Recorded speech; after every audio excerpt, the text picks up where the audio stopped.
États-Unis, partout où vous nous suivez, en Afrique du Sud, partout où vous nous suivez, à travers le monde, nous vous saluons de façon chaleureuse pour parler ce qui se passe aujourd'hui dans notre République, notre cher et beau pays, la République démocratique du Congo. Un pays envié par beaucoup, un pays à multiples facettes, un pays qui passe des moments très difficiles. Mais la gestion de notre pays, la politique de notre pays, les dirigeants de mon pays, les citoyens de mon pays qui pensent encore à ces grands Congo, qui pensent qu'il y a le souci de ces grands Congo. Chers amis de l'aide des enseignants, nous sommes là pour parler de ce qui fait couler beaucoup d'encre et de salive, qui n'est rien d'autre que la révision constitutionnelle. La révision constitutionnelle sur le changement de la Constitution en République démocratique du Congo. Aujourd'hui, nous allons examiner les récentes déclarations autour de cette question cruciale en mettant l'accent sur le point de vue divergent des différentes personnalités politiques, y compris celle du président de la République Félix Tshisekedi, Antoine Tshisekedi Tshilombo. Nous aurons l'intervention de Martin Fayoulou, nous aurons l'intervention du professeur Calais, nous aurons l'intervention du professeur Mampouya et nous allons sortir de cette émission remplie et nous serons vraiment à mesure de juger, oui, pour ou contre, doit-on aller ou doit-on changer la Constitution. Sans plus tarder, nous allons partir au fur et à mesure. Nous examinons les enjeux politiques, économiques, sociaux qui entourent ces débats. Les révisions constitutionnelles peuvent avoir des conséquences profondes sur la gouvernance et la démocratie dans le pays. Est-ce que nos politiciens pensent à ça? Est-ce que ceux qui pensent dans le bon, ceux qui parlent dans le mauvais? Voilà pourquoi, mes chers amis, nous allons partir maintenant à Kisangani, où le président de la République a fait la déclaration et a parlé de cette révision constitutionnelle et on se retrouve après.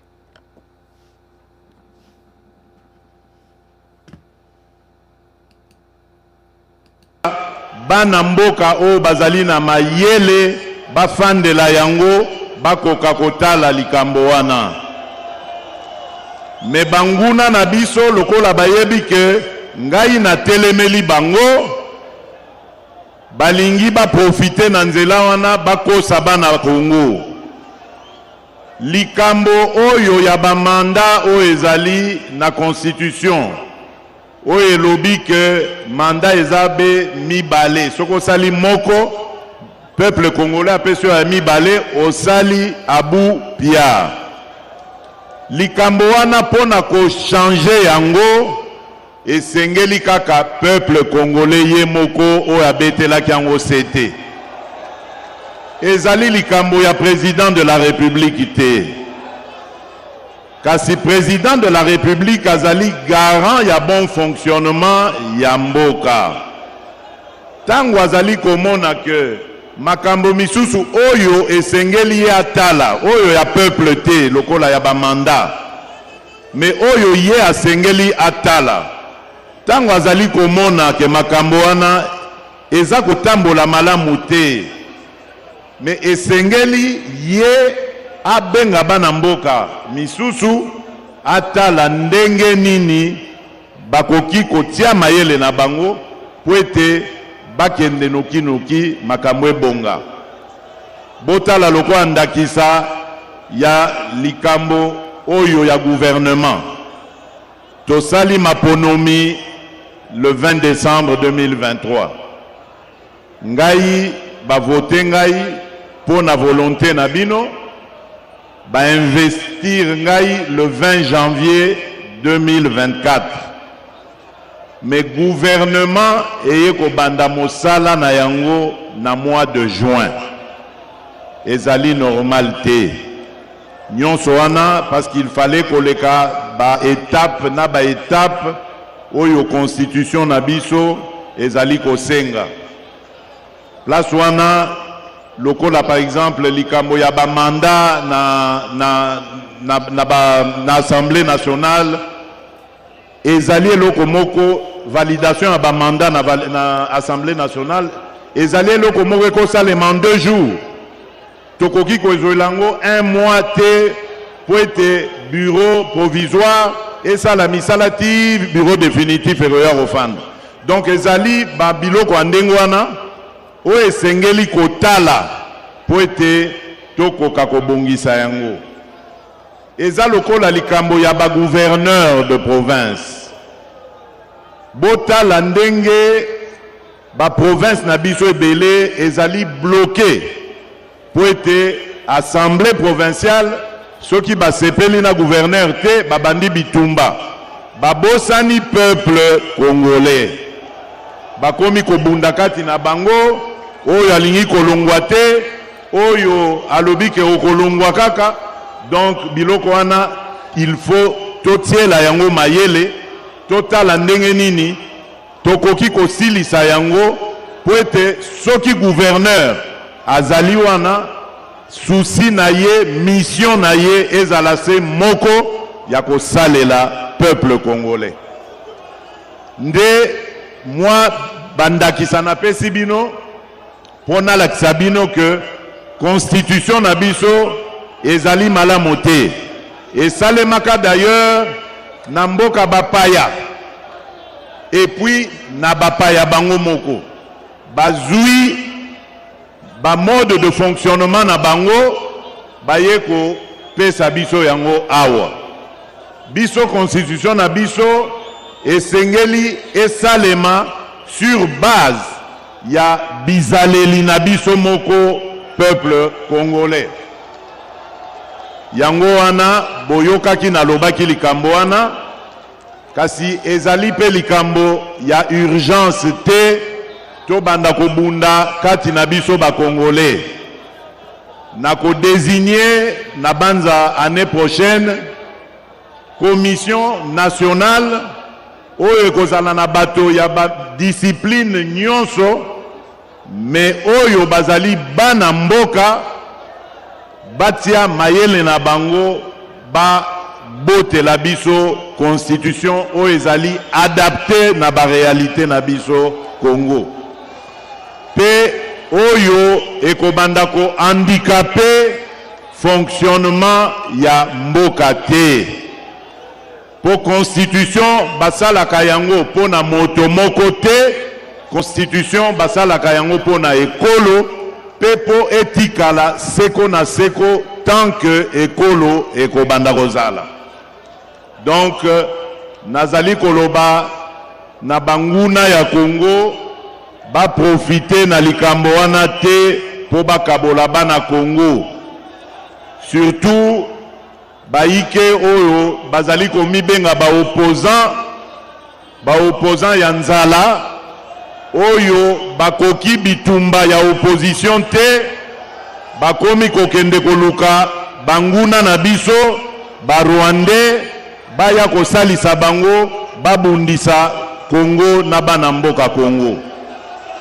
Soki bazali na mayele lisusu ya kopesa na opposition te bafanda basala misala na bango ndenge ezalaka batika bana Congo démocratique kimia tozali na besoin ya kimia tozali na besoin ya concentration totala ndenge tokoki kobongisa mboka na biso oyo d'ailleurs ba opposant wana baike ya ba opposant na bakambaka pe mboka oyo babomaka yango biso tozali sko kobunda totombola mboka na makambo oyo babebisaka tobongisa bisika oyo babebisaka babomaka lelo bakei kobatama libanda ya mboka babanda koluka mayele na banguna na biso ba Rwandais batala sikoyo ndenge ya koboma mboka na biso. C'est vrai, nalingi na préciser likambo wana. Oui, là vous venez de suivre le président de la République il veut préciser quelque chose là. Bon, là, c'est de son côté. Bon, nous voulons quand même parler un peu de cette histoire, parce que le président a dit que il a plaidé en faveur d'une réforme constitutionnelle qui, selon lui, renforcerait la stabilité et favoriserait le développement du pays.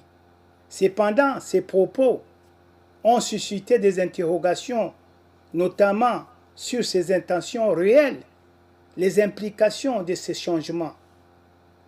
Pourquoi certains voient-ils cette initiative comme un moyen de renforcer son pouvoir? Voilà pourquoi je vais aller vous prendre la déclaration de Martin Fayoulou, qui n'a pas ménagé ses efforts, et Martin Fayoulou va maintenant directement réagir à propos de déclaration de M. Félix Tshisekedi. Écoutons et suivons M. Martin Fayoulou. Mais c'est qu'en clair, il n'y a pas d'opportunité qu'on me cite un seul article de la Constitution qui empêche M. Tshisekedi de fonctionner. On me parle de l'article 78, mais il s'est donné une majorité de plus de 400 députés. Il n'avait pas besoin de nommer un informateur. L'informateur, c'est si et seulement si vous n'avez pas la majorité au Parlement. Donc, il n'y a aucun article aujourd'hui de la Constitution qui empêche quelqu'un de compétent, quelqu'un de capable de travailler. M. Tshisekedi est simplement incapable. Il est incompétent et il trouve des subterfuges. Mais il n'aura pas. Je serai devant et je vais lui barrer la route avec le peuple congolais. Je l'ai fait avec M. Kabila, je le ferai avec lui. Il ne trouvera pas de passage. S'il croit, comme il dit l'opposition des... Voilà. Là, c'est M. Martin Fayoulou qui a réagi au propos de M. Félix Tshisekedi. Alors, avant d'entrer pour parler, introduire ceux qui ont contribué à l'élaboration de la Constitution qui nous régit aujourd'hui, parce qu'il y a quand même quelqu'un qui a commencé cette histoire des changements de Constitution. Et la question que nous nous posons, pourquoi chaque fois qu'il y a un président qui est à fin mandat, il y a toujours un problème de constitution qui survient. À l'époque de Mobutu, quand Mobutu avait pris le pouvoir, il a commencé d'abord par dire cette constitution, d'ailleurs les députés qui sont là ne sont pas, tout ça. Il a parlé beaucoup de choses, tout simplement pour consolider son pouvoir. Nous avions vécu, Mobutu est parti, Kabila le père est arrivé, et lui quand il est arrivé, je suspends la constitution jusqu'à nouvel ordre. Il avait suspendu la constitution jusqu'à nouvel ordre, mais il avait prêté le serment sur base de cette même constitution. Est-ce que c'est la constitution qui bloque le développement d'un pays? Est-ce que c'est la constitution qui fait développer un pays? Ce sont des questions que vous pouvez nous écrire sur les commentaires. Et ça devient un cycle. Ça devient un cycle. Lorsque le président commence son premier mandat, il ne fait pas allusion à la Constitution. Et lorsqu'il va vers la fin de son mandat, c'est un problème de Constitution qui survient. J'ai parlé de Mobutu, j'ai parlé de Joseph, de Laurent Désiré Kabila. Maintenant, je parle de Joseph Kabila. Malgré qu'il avait fait 18 ans, quand il en est arrivé vers la fin du 18e année, il y a eu les coqs qui ont commencé à chanter pour un troisième mandat. Lui, ce n'était pas pour deux mandats, c'est pour un troisième mandat. Ils ont commencé à aller chercher où est la bête noire pour qu'on puisse asseoir Joseph Kabila au troisième mandat. Cette situation, c'est toujours dans les pays africains. C'est dans les pays africains où on change des constitutions comme si on changeait des habits. Mais ces pays africains qui changent des constitutions ne développent pas. Ce sont les présidents, ce sont les membres du gouvernement, ce sont tout ça, tous ces gens-là qui roulent carrosse, tous ces gens-là qui profitent de cette constitution, qui disent qu'elle n'est pas bonne. Nous pouvons encore dire de cette constitution, mais la constitution en quoi? Quand on parle du changement de la constitution, c'est quoi?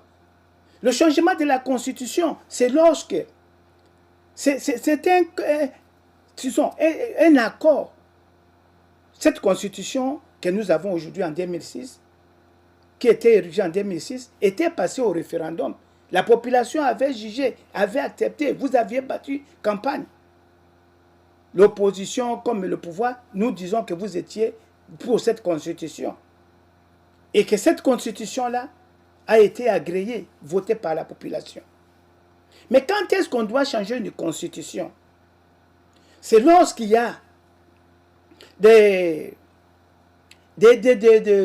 articles qui ne cadrent plus avec la réalité même de notre population, la réalité même de notre pays. Et quand on regarde aujourd'hui, on parle de constitution qui a été érigée, rédigée à l'étranger, par les étrangers. Mais il y a eu des voix qui se sont levées. Et ces voix-là, ce sont parmi le rédacteur, parmi les concepteurs même de cette constitution. Aujourd'hui, nous disons, on ne peut pas dire qu'on a copié, tout ce que nous faisons vient de l'étranger. Le français même que nous parlons ici, c'est une langue étrangère. L'habillement même que nous habillons, ça vient de l'étranger. Tout ce que nous mettons vient de l'étranger. L'école même que nous allons, c'est un produit de l'étranger. Mais je vois mal qu'on puisse dire que non, parce que cette constitution a été écrite par les étrangers.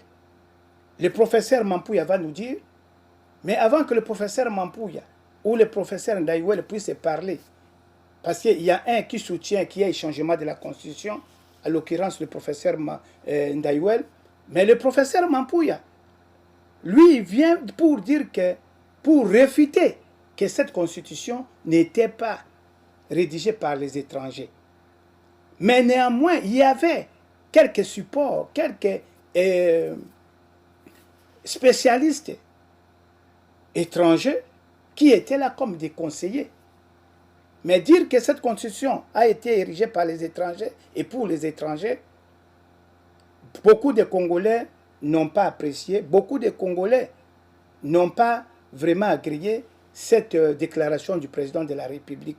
Et que beaucoup de Congolais disent que ce n'est pas la constitution qui bloque le développement du Congo.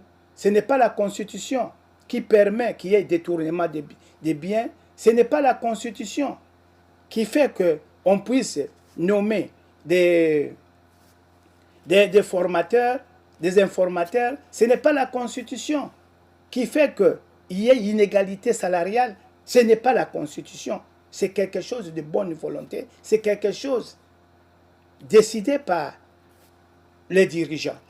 Je vais vous laisser suivre, messieurs, Augustin Kabouya, parce que c'est lui qui a commencé cette histoire de constitution. Parce que même si avant le président ne parlait pas, c'était Augustin Kabouya qui était vraiment au devant de tout ce que nous vivons aujourd'hui. Il était là, mais il était aussi quelquefois aussi contredit même par le professeur Mbata, qui disait que cette constitution, c'était la meilleure des constitutions, comme disait le professeur Issambo. C'est la meilleure des constitutions que la République démocratique a eue. Mais aujourd'hui, cette constitution tombe dans le polémique et nous allons maintenant écouter M. Augustin Kabouya qui parle de cette constitution et on se retrouve. 16 élus nationaux, mais quand le dossier arrive au niveau de la Cour constitutionnelle, la Cour se prononce autrement. Soit ça diminue, ou soit le regroupement garde le nombre de ces élus. Je prends un exemple. Il y a le regroupement 4AC qui, pendant la période où la CENI avait proclamé les résultats, ces regroupements avaient 16 élus nationaux. Mais quand les dossiers sont partis à la Cour constitutionnelle, ils sont ressortis là-bas avec 13 députés nationaux. Et c'est un exemple que je donne, il y a eu des cas pareils dans certains regroupements. Et vous allez voir que l'informateur, pour avancer, il sera obligé d'attendre les résultats finaux de la Cour constitutionnelle. Une fois que la Cour dépose son rapport, l'informateur finalise son travail. L'informateur va voir le président de la République. C'est toujours la Constitution. Le président reçoit les rapports, il regarde l'identification de la majorité et le président nomme le Premier ministre selon son pouvoir discrétionnaire conformément à la Constitution. Le Premier ministre nommé ne peut pas entrer en fonction si le Parlement n'a pas donné son quitus. Regardez par exemple, au Sénégal, le président est élu aujourd'hui, un jour après, 2 jours après, il passe directement à la nomination du Premier ministre. Qui nous a dit que les hommes intelligents sont seulement au sein de la majorité parlementaire, sont seulement parmi les politiciens? Même au niveau de la société civile, on peut trouver un oiseau rare qui peut bien former le gouvernement, qui peut bien faire le travail. Mais vous allez remarquer avec moi que le président est toujours avec les deux mains liées qui bloquent même l'avancement de la chose publique. Et nous ne pouvons pas accepter ça. Nous sommes obligés de soulever tous ces problèmes-là. Moi, je vous parle comme ancien informateur, j'ai connu de sérieux problèmes. Et dès que le président nomme le Premier ministre, le gouvernement doit avoir l'équitus du Parlement. Comment est-ce que le Parlement peut donner son aval sur le gouvernement si les députés ne sont pas proclamés définitivement par la Cour constitutionnelle? Il y a un problème qui se pose. Maintenant, les sénateurs, ce sont les élus au second degré, l'émanation des députés provinciaux. Et les députés provinciaux aussi ont les mêmes problèmes que les députés nationaux et vont recourir au niveau des cours d'appel pour régler leurs contentieux aussi. Tout ça, c'est une façon d'alourdir la machine. Et moi, je peux demander aux uns aux autres, aux gens qui ont choisi les injures comme un mode d'expression, d'avancer les arguments. Ça ne sert à rien d'embrouiller notre population avec les mensonges. Puis ce que nous disons là, c'est pour sauver notre population. Et n'oubliez pas, en 2006, nous, l'UDPS, nous n'étions pas d'accord avec cette constitution. On avait même fait une promesse à notre peuple qu'une fois arrivé au pouvoir, si vous nous faites confiance, nous arrivons au pouvoir, nous allons revenir sur la constitution. La population nous a fait confiance, la population nous a amenés au pouvoir. Qu'est-ce que nous allons faire? Nous allons aussi respecter notre parole. J'ai vu certaines personnes revenir sur mes tweets. Oui. Quelle a été ma position en 2006 par rapport à la Constitution? Mais comme nous étions en phase d'aller aux élections, nous étions obligés de respecter ce qui était devant nous. Mais cela ne veut pas dire que ça remettait en cause notre position de départ. Même mes frères qui sont de l'autre côté, ce que j'ai dit là est connu par les anciens de l'UDPS comme moi. Je ne parle pas des gens qui nous ont rejoints dans les combats en 2017, en 2016, en 2018. Non, je m'adresse aux anciens de l'UDPS. La population a fait sa part des choses. Nous, en tant que force politique qui avait pris l'engagement avec la population, nous sommes dans l'obligation de respecter nos engagements. Regardez même l'affaire de la loi Bakajika de 1973, où les sols et les sous-sols revenaient d'office à l'État. Aujourd'hui, ils ont voulu brouiller avec d'autres vocabulaires, que non, l'État exerce sa souveraineté sur les eaux, forêts, ainsi de suite. Non. Il y a beaucoup de choses qu'on doit revoir dans notre constitution. Quand vous regardez les États-Unis, la France, quand ils revisitent leur constitution, ça ne pose pas de problème. Pourquoi ici les gens sont très agités? Je pense que tout responsable politique sérieux ne peut pas aller à l'encontre de la révision constitutionnelle. J'avais dit ça le dimanche, même la loi électorale aussi pose problème. Il y aura des réformes dans beaucoup de lois. Je prends à titre d'exemple la loi électorale, avec le problème d'essai. Quelqu'un élu massivement, mais on peut l'empêcher sous prétexte que son parti n'a pas atteint les seuils. Tout ça sont des problèmes. Et il faut se regarder en face, aborder les problèmes avec tous les sérieux possibles, au lieu de chercher des médias à 14 heures, manipuler la population. Non, nous sommes des légalistes, nous sommes des respectueux de nos paroles. En 2006, on avait fait une promesse à la population. Il faut arriver au pouvoir. Nous allons revoir la constitution. Puis c'était une constitution rédigée là où tout le monde connaît.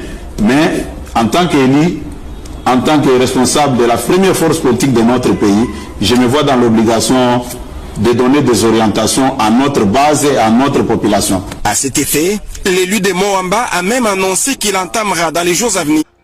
Voilà. Là, c'est le secrétaire général, le président AI de l'UDPS, le député national Augustin Kabouya. Comme je vous disais que c'était Augustin Kabouya qui avait pris le devant de parler de ces choses. C'est lui qui avait, comme il est aujourd'hui, appelons-le le président du parti, parce qu'il fait l'intérim du président. Il est le président, c'est lui qui parle au nom de l'UDPS. Et il ne mâche pas ses mots. Il vient de vous expliquer pourquoi ils tiennent à ce changement de la Constitution. Alors, nous avions fait appel. Nous allons maintenant voir les propos des experts. Le professeur Njoli soutient ces changements. Il dit que le changement est nécessaire. Alors que le professeur Mbata, de son côté, il dit que la Constitution est belle, bien, bonne. Et on ne voit pas pourquoi on doit changer. Nous allons maintenant entrer pour voir le professeur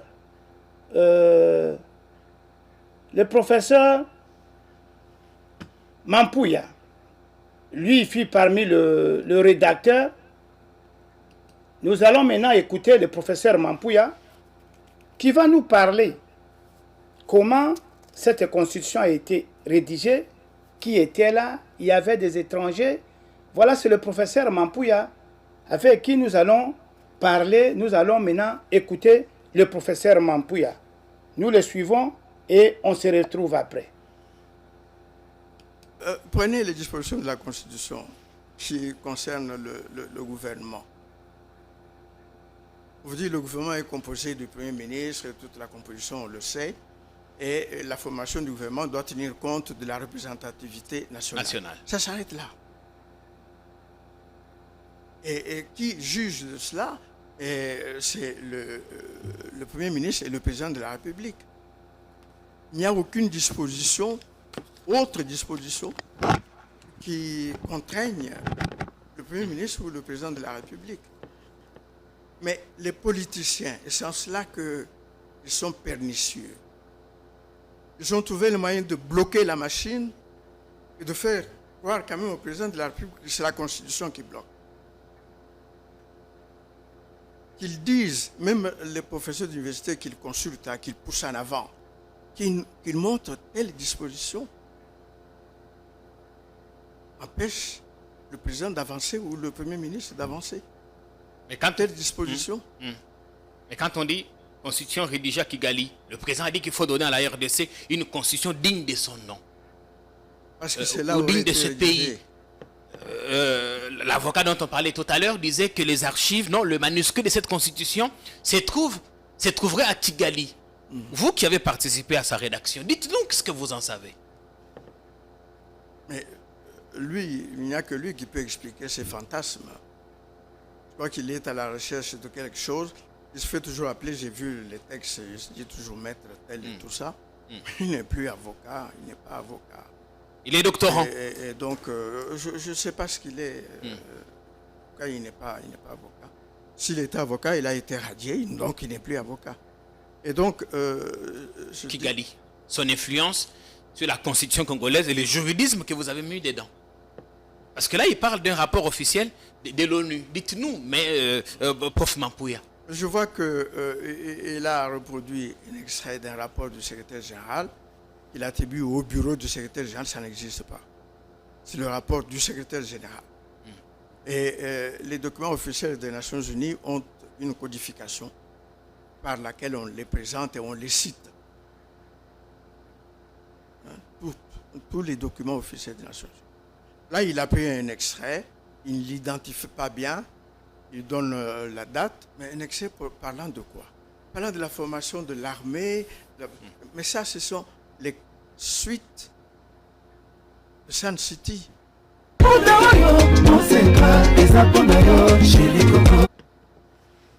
Voilà.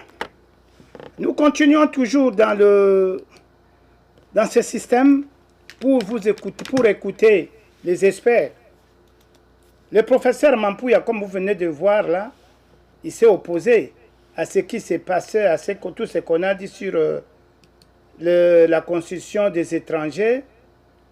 Et nous continuons encore pour écouter le professeur Mampouya. Qu'est-ce qu'il dit encore?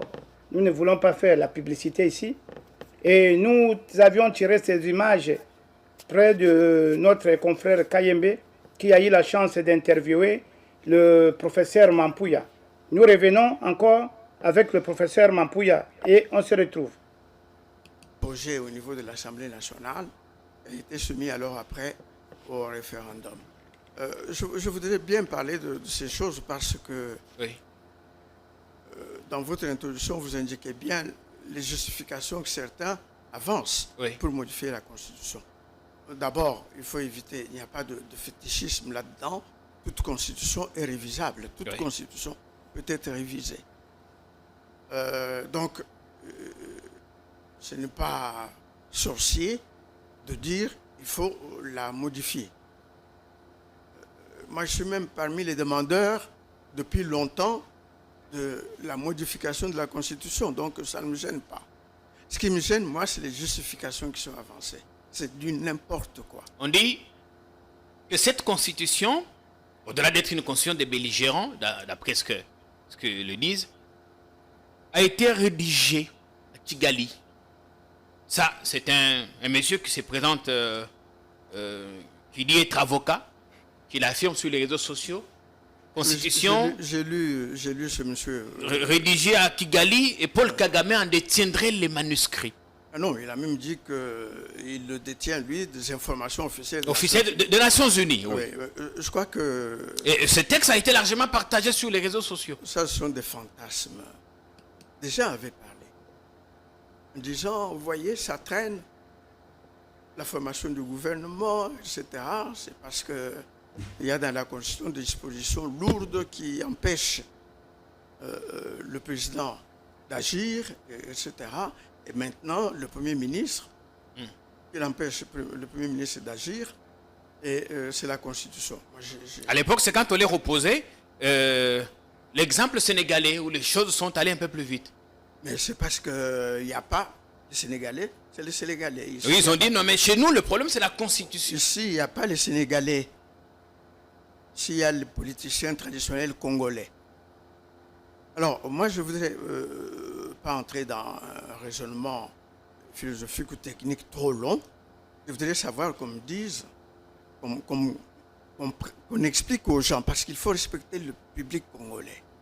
Quand on lui dit des choses, il faut le respecter et lui expliquer les choses. Parce qu'il est apte, il peut comprendre. Je voudrais... Mais les Congolais ont eux-mêmes compris. Pourquoi l'Assemblée nationale n'a pas son bureau définitif jusqu'à présent? Est-ce que c'est la Constitution? Et quelle est la disposition de la Constitution qui empêche la mise en place du bureau définitif de la Constitution de l'Assemblée nationale? Il n'y en a pas. Qu'est-ce qui empêche la mise en place faite? Ont été rejetées par les décideurs. quand les institutions ont récupéré le draft, ils ont regagné leur conception traditionnelle. Et moi, à l'époque, je donnais les raisons pour lesquelles je m'écartais de cette constitution. J'aimerais que ceux qui disent aujourd'hui les mauvaises disent en quoi. C'est comme ça qu'un juriste fonctionne. Il dit telle disposition empêche le président d'agir. Telle disposition, si on ne l'avait pas mise, le président aurait déjà fait ceci. Mais le nous gouvernement parlons, aurait déjà mais été le composé. cas le plus récent, c'est celui de la mise en place de nouvelles institutions. Les animateurs de nouvelles institutions issus des dernières élections. Mais vous, Et ça, le président lui-même en parlait. Oui, comme observateur, vous savez ce qui empêche ça. Ce sont les bagarres entre eux. Et puis... Analysons d'abord les raisons que les uns et les autres évoquent avant de passer à autre chose. Quand les gens, on arrive à capter les institutions de l'État comme ils l'ont fait, se mettant en 4, 5, 3 institutions, vous croyez qu'ils font les choses pour faciliter l'évolution, pour la mise en place des institutions? On a pris 2 mois pour identifier la majorité, former le gouvernement et tout ça. La première erreur qui a été faite, et je l'avais dit sous Kabila, lorsqu'il a désigné Modeste Bahati comme informateur pour la formation du gouvernement FC, etc., FCC. À disposition de l'article 78, l'alinéa premier, il est dit, le président de la République nomme le Premier ministre au sein de la majorité parlementaire après consultation de celle-ci. Mais ça se fait quoi? Ça se fait en les jours, en une séance. On ne prend pas des journées entières où on se consulte. L'alinéa 2 dit si une telle majorité n'existe pas, le président de la République désigne une personnalité afin d'identifier une coalition qui puisse constituer une majorité. On n'a pas besoin de 2 mois pour identifier une majorité. Et même là, on n'avait pas besoin d'informateurs. Je l'avais dit à l'époque, je le dis encore maintenant, on n'avait pas besoin de ça. Vous savez, ces gens sont allés aux élections comment? Tous affichaient l'union sacrée de la nation. Tous affichaient la vision du chef de l'État. Mais quand ils vont aux élections, après les résultats, ils ont fêté en disant l'union sacrée a raflé sa majorité. Il y avait une majorité. Plus de 400 élus. Oui. Maintenant, il faut les identifier encore. Mais il faut encore les identifier. Donc la nomination d'un informateur n'était pas nécessaire. Augustin Kabouya, je le connais, on s'entend très bien. Je suis désolé, mais il n'avait pas à être nommé là-bas. Alors le problème, c'est que lui a fini son job. On a nommé le premier ou la première ministre. Il a dépassé 1 mois maintenant, sans gouvernement. Et là, on nous dit encore que c'est la Constitution. Prenez les dispositions de la Constitution qui concernent le gouvernement. On vous dit que le gouvernement est composé du Premier ministre, toute la composition, on le sait, et la formation du gouvernement doit tenir compte de la représentativité nationale. Ça s'arrête là. Et qui juge de cela, c'est le Premier ministre et le Président de la République. Il n'y a aucune autre disposition, qui contraigne le Premier ministre ou le Président de la République. Mais les politiciens, et c'est en cela qu'ils sont pernicieux, ils ont trouvé le moyen de bloquer la machine et de faire croire quand même au Président de la République que c'est la Constitution qui bloque. Qu'ils disent, même les professeurs d'université qu'ils consultent, qu'ils poussent en avant, qu'ils montrent telle disposition empêche le président d'avancer ou le Premier ministre d'avancer. Mais quand telle disposition. Et quand on dit constitution rédigée à Kigali, le président a dit qu'il faut donner à la RDC une constitution digne de son nom. Parce que c'est là ou digne de ce pays. L'avocat dont on parlait tout à l'heure disait que les archives, non, le manuscrit de cette constitution se trouve se trouverait à Kigali. Vous qui avez participé à sa rédaction, dites-nous ce que vous en savez. Mais lui, il n'y a que lui qui peut expliquer ses fantasmes. Je crois qu'il est à la recherche de quelque chose. Il se fait toujours appeler, j'ai vu les textes, il se dit toujours maître tel et tout ça. Il n'est plus avocat, il n'est pas avocat. Il est doctorant. Et donc, je ne sais pas ce qu'il est. Voilà. Vous venez de suivre là le professeur Mampouya, qui venait, parce qu'il était parmi le rédacteur, il a relevé certaines choses. Et il ne peut, je ne voudrais pas qu'on l'oppose avec le président, parce qu'il y a certains de nos amis qui ne comprennent pas pourquoi Mampouya parle et pourquoi Mampouya est en train de préciser. On ne triche pas avec l'histoire, et il était parmi le MENER ou les gens, les rédacteurs de la Constitution. Et parmi les gens qui parlent, qui poussent le président à changer la Constitution, il y a le professeur Ndaïwel. Le professeur Ndaïwel, qui avait été reçu à l'émission Clin d'œil sur la politique, va nous expliquer ses motifs et tout ce qu'il pousse. Parce que pour le professeur Ndaïwel, il faut que le président puisse avoir un mandat de 9 ans, de une fois renouvelable, et tout. Je ne peux pas vous dire en plus, je vous laisse suivre le professeur Ndaïwel et on se retrouve. Un abandon plus que manifeste de l'intérêt commun est une banalisation de la violence. Mais de notre côté, au positif, notre peuple vraiment vit une quête effrénée de l'État. On parle beaucoup, on fait beaucoup appel à l'État. Et ça, c'est vraiment quelque chose qui me paraît très positif et très frappant. Autre chose, ces derniers temps, des gens parlent beaucoup du changement. On voudrait vivre dans un Congo prospère, un Congo solidaire et un pays de justice. On parle même de changement de narratif et de paradigme. Certains font même appel à la révolution, mais je dois ici préciser que la révolution, c'est un terme qui nous vient de l'astronomie, qui veut dire en fait faire le tour, comme la Terre fait le tour autour du Soleil. Donc faire en sorte quelques réflexions que j'estimais pertinentes, qu'on a le temps de lire. Pour aller de l'avant, ce n'est pas la décision ni la détermination qui manque aux Congolais, mais la perspective adéquate de l'itinéraire parcouru du lieu où l'on se trouve sur cette longue route. Professeur Elikia Mbokolo qui a fait cette réflexion. Et le professeur Léon de Saint-Moulin faisait remarquer que la démocratie qu'on attendait au Congo est une réorganisation du pays en fonction des intérêts et de la promotion de la population, plutôt qu'une démocratisation à l'occidental garantissant surtout à ceux qui investissent sécurité et liberté. Donc concrètement,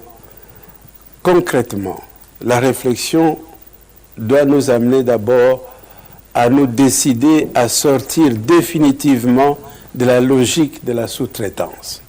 Sous-traitance politique, économique, militaire, voire sous-traitance constitutionnelle. Et se décider à affronter des réformes audacieuses en matière de gouvernance et de savoir-être. Mais aussi avoir quelques informations sur les questions fondamentales.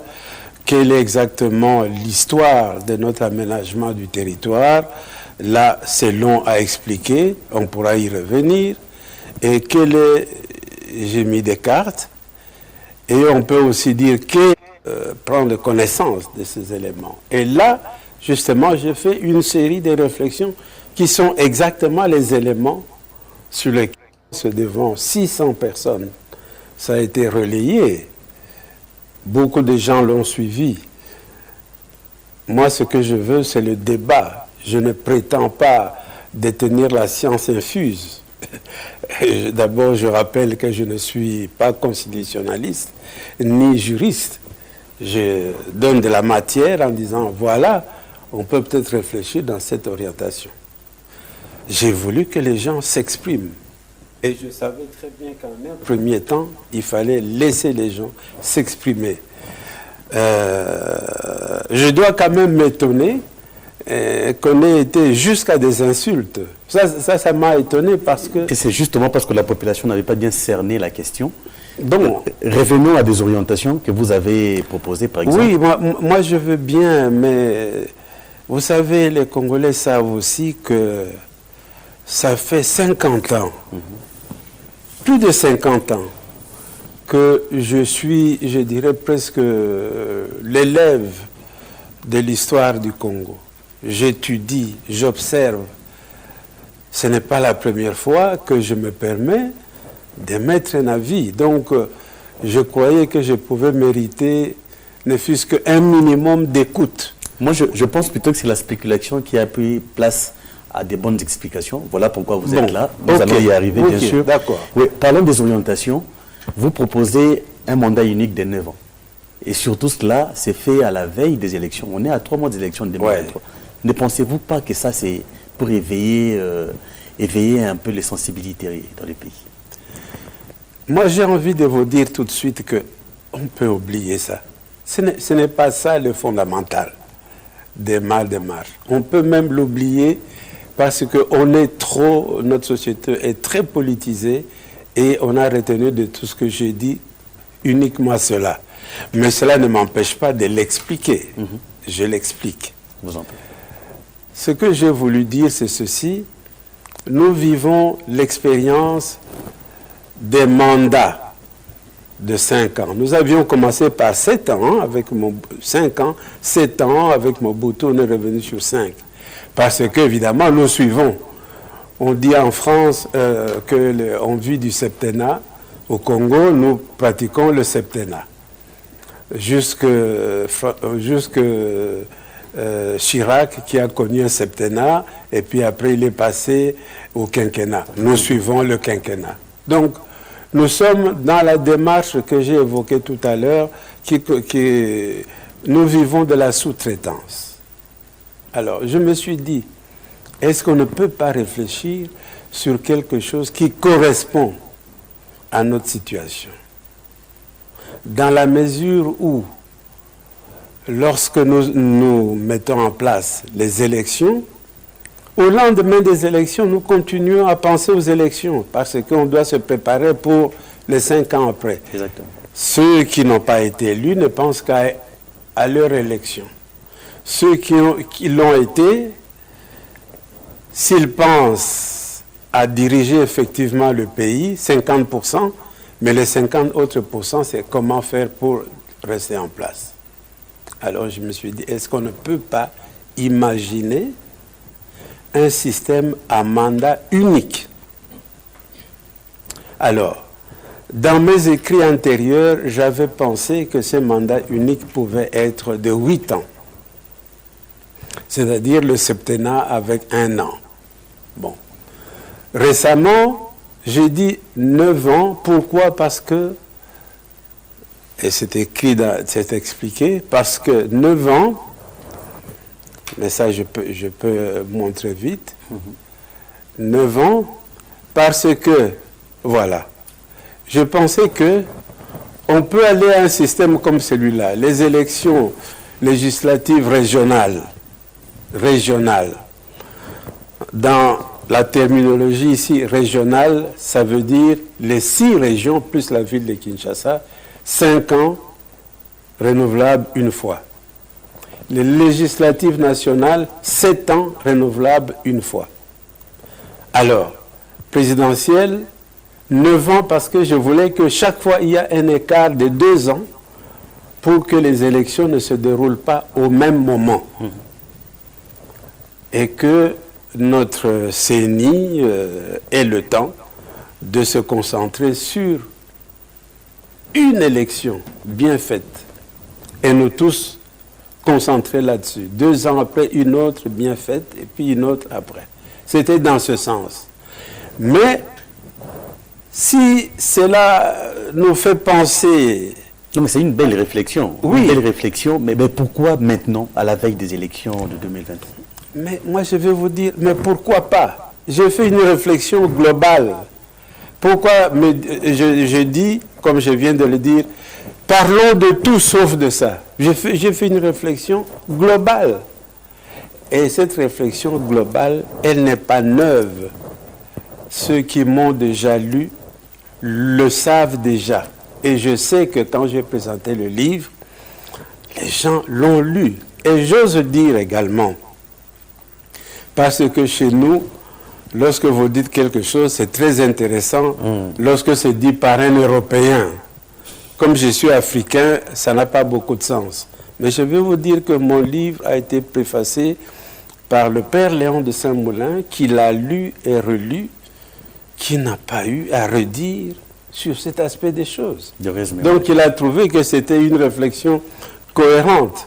Et dans la préface, il a même ajouté « Merci de m'avoir associé à cette démarche ». Donc c'est une démarche cohérente, parce que les élections, c'est quelque chose qui nous coûte cher.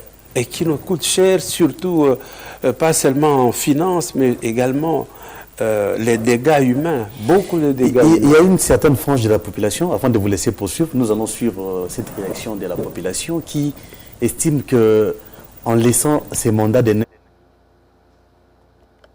Voilà, vous venez d'écouter là le professeur Ndaiwele, Isidore Ndaiwele, historien, qui a donné, il donne ses raisons pourquoi nous devons changer la Constitution. Et là, quand vous le voyez, il ne parle pas de tous les aspects. Comme je disais tantôt,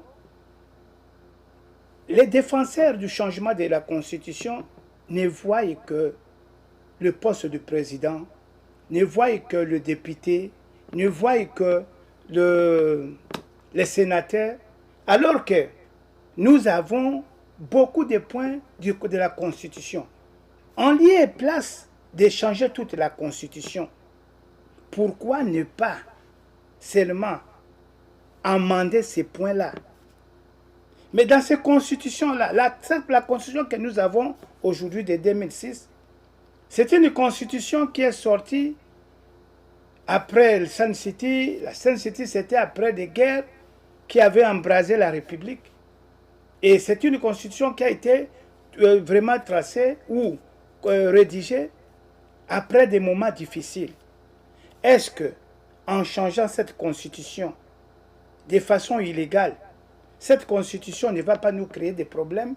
Ce changement-là ne va pas nous amener? Est-ce que tous les Congolais ou tous les politiciens, parce que le Congolais de lambda, lui, n'a pas de problème.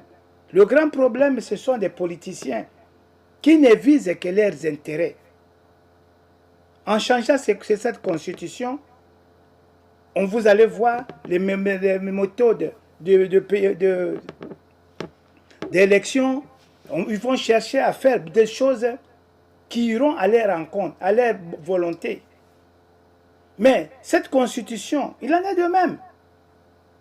Aujourd'hui, on parle de la constitution. Hier, c'était le budget. Mais quand on a parlé de ce budget, j'ai suivi les classifications, les histoires de budget.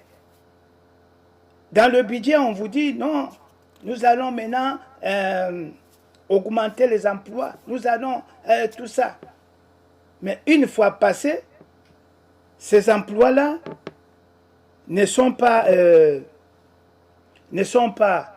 donnés. C'est comme aujourd'hui avec la Constitution. Avec la Constitution, on parle de la Constitution, on doit aller au référendum.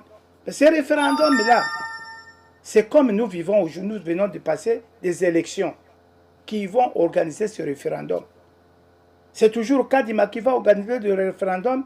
Or, l'objectif des gouvernants, c'est d'avoir un nombre pour dire que la population a voté. Est-ce qu'avec les machines à voter, on va encore aller au référendum? Les gens ne vont pas voler les machines pour aller faire voter la Constitution d'une façon anormale et nous dire que la population a agréé cette Constitution. Pourquoi nous voulons toujours recommencer tout ce qu'on a si on est déjà arrivé quelque part? C'est comme si vous allez vous allez à Kinshasa, vous êtes déjà arrivé au niveau de Mongata ou de Maïndombe, vous venez de Bandundu. On vous dit non, il faut reculer d'abord parce qu'on est venu très rapide et il faut arrêter. Nous sommes déjà quelque part. Par quelque part, c'est-à-dire quoi? Nous sommes déjà arrivés, n'est-ce pas, au changement de président de façon démocratique, à la passation démocratique. C'est déjà un acquis. Nous sommes quelque part. Est-ce qu'il faut vraiment rentrer, commencer la Constitution dans le préambule, aller encore jusqu'à trouver encore, arriver là où nous sommes aujourd'hui? Nous avançons ou nous reculons? Qu'est-ce qui empêche qu'on puisse amender certaines dispositions en lieu et place de changer toute la Constitution? C'est un pays où il y a beaucoup d'intellectuels. C'est un pays où les gens peuvent s'échanger, peuvent discuter. Et il faut donner des arguments. Le professeur Mampouya a parlé. Vous venez de suivre les professeurs Isidore Ndaïwel. Maintenant, nous allons suivre un peu la réaction de la population. Qu'est-ce qu'ils pensent de ce qui se passe là à propos de la proposition du professeur Ndaïwel, et on se retrouve. Bien, pour éviter que le consul africain il y a un pouvoir à Moulay. À moins qu'il fasse un protéger ni modifier pour par exemple il pas modifier les sources. Mais si vous avez 9 ans, na biso africain na monde ça bien. C'est bien, mais on a des difficultés à travailler parce que bateau équipe de bosso travailler na bango on a moins de difficulté. Bon, ayebi côté mana bango té. Tout le monde a même atteint mandat où il y a Félix ça. Bateau combien a changé déjà. Otao aller, Otao à placer le blocage. Donc ils ont bien, mais en Afrique ils ont un risque. Bon, personnellement, je ne trouve pas ça intéressant parce que là, pour maintenir mandat chef de l'État, ils ont toujours à 5 ans renouvelable une fois. Parce que surtout 9 ans, en tout cas, et qu'on permette à cette population et sanctionner ceux qui, chef de l'État en exercice, à Sali Moussalani Bienté. Il faut quand même pas maintenir à 5 ans pour permettre à la population à sanctionner au cas où chef de l'État à Sali Moussalani Bienté. Merci chers amis de l'œil des enseignants. Vous voyez que nous avons un problème. Nous avons un problème pour mettre tous ces aspects contre les dérives possibles. Si le processus n'est pas transparent, comme je le disais, l'importance d'une consultation large et populaire avant d'aller de l'avant. Nous devons aller vers un consensus. Avec tous ces points de vue divers, la question demeure, comment la RD Congo peut-elle naviguer dans ces débats complexes sur la réforme constitutionnelle? Y a-t-il un chemin vers un consensus entre le gouvernement et l'opposition? Aujourd'hui, le gouvernement voit l'opposition comme des votes